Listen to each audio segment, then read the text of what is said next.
Working now. We had an earlier coin flip, and so Carolyn, you get the first question, and that would be, what are your qualifications to be president?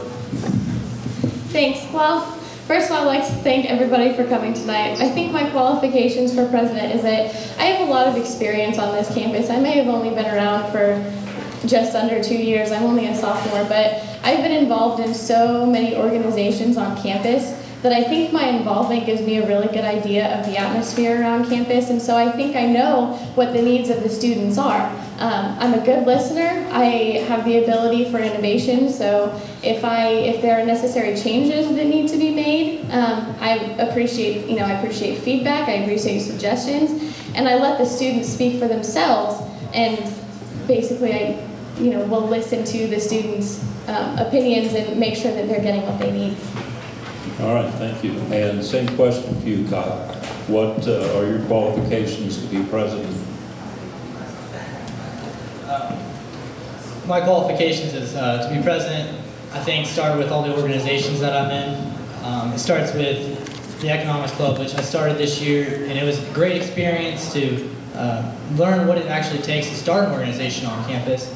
And then from there, it's all the other organizations I'm in, from cross country to track, to the finance club at Alpha Kappa Psi, and being involved on campus has a really very important part of being a good leader. And I've had leadership roles in the past, whether it is in high school, being on part of state championship teams, and I've been in leadership positions, quite a few in the past, and I'm sure I'll have the ability to talk about that more later. Very good. And what I'm going to do is rotate now the question. So Kyle, the second question will go to you. Will you have sufficient time to devote to being president? Yeah. I know that's kind of I've heard about that a lot, especially for me, being involved in cross country and track. And one thing I'm going to start with is I'm already ahead in my classes quite a bit. I'm already qualified as a junior, so I'm going to start backing down my classes. Instead of taking 18 hours the next semester, which I've been kind of doing, I'll back it down to 12, and I'll still be able to graduate in 4 years.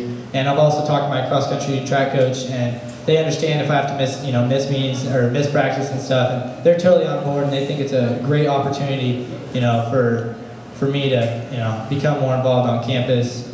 And I've always had great time management skills, so I don't think time is going to be really an issue for serving as president. All right, and Carolyn, the same question for you. Thank you.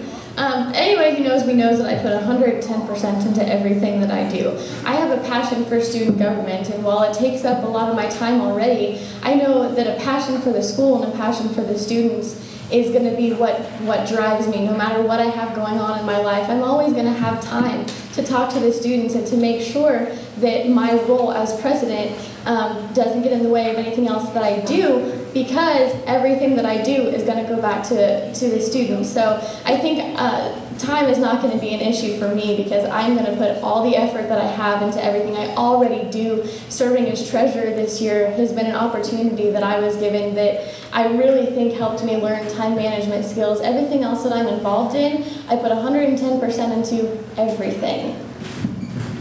Very good. Carolyn, you get to go first on this next question. What is a leader? That's a good question.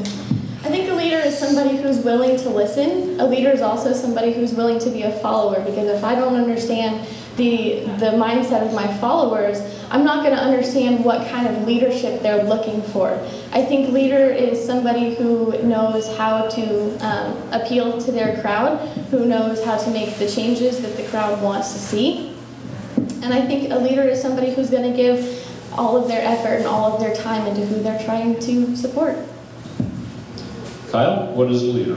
A leader, I think, really comes down to how you handle conflict. And handling conflict starts with remaining calm. You just gotta take the problem as it comes. Listen to what the person has to say, and understand kind of what their issue is with the conflict that's going on. And from there, try to find out possible solutions. Just decide kind of what's going on. And being a leader, you got to be able to be resilient and overcome adversity, and anything that you can do to, I guess, make yourself stand up for what you believe in. I guess is a good way to put it.